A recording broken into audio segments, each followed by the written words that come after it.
I've been coming here for the last 14, 15 years coming here, and it's been chaos every time to leave.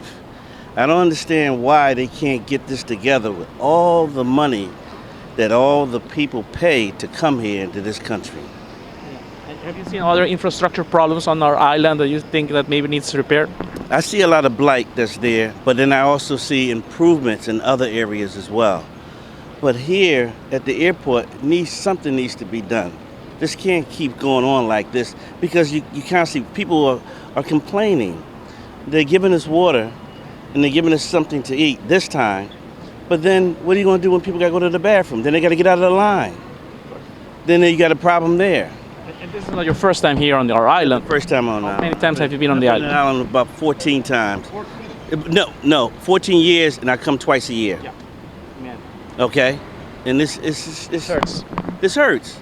And it's a bad sore eye because it's a beautiful island and other areas, things I did, horseback riding, things of that nature. But this is not how you treat people. No, but you're gonna still come to our island after all this happening. If they don't do anything better for this, and if I don't hear anything better, no.